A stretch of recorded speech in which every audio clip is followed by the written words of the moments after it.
masu girma, abu na biyar, akwai buƙatar salati wa manzon Allah sallallahu alaihi wasallam.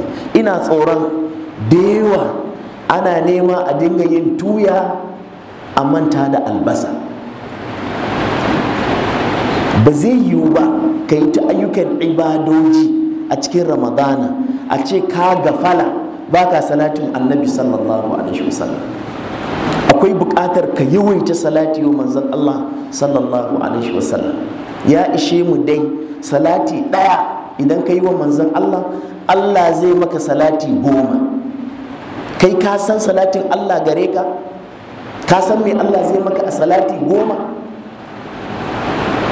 Saboda haka akwai buƙatar mu yawaita salati wa manzon Allah sallallahu alaihi wasallam. Ni da zan ba da wani abu shawara ya zama na yini ka ɗaura wa kanka sai ka yi ma annabi salati 1000. Ka san yadda za ka yi karaba 1000 kan ka yi ma annabi sallallahu alaihi wasallam salati 1000. A to shikenan yayi yawa, a mai da shi 100. Na ga wasu suna girgiza kai, salati 1000 yayi yawa kenan ko saboda ramadana.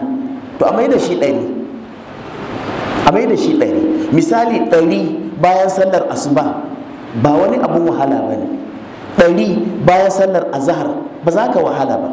100 bayan sallar la'asar, 100 bayan sallar maghrib, 100 bayan sallar isha, ka samu nawa? 500. Ka samu rabin 1000. mu je a haka yayi.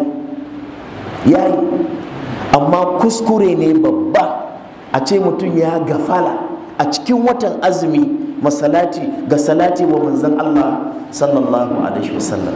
Kuma ko da baka samu yin salatul ibrahimiyya ba, ya tabbata idan ka ce Allahumma salli ala Muhammadin wa sallim, ka yi salati. Akwai waɗanda suke ƙoƙarin kushewa, ba gaskiya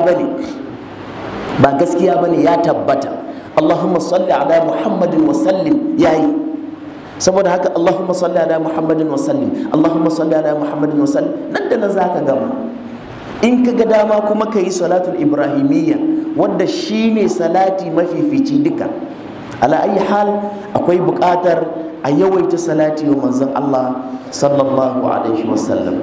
Abu na ƙarshe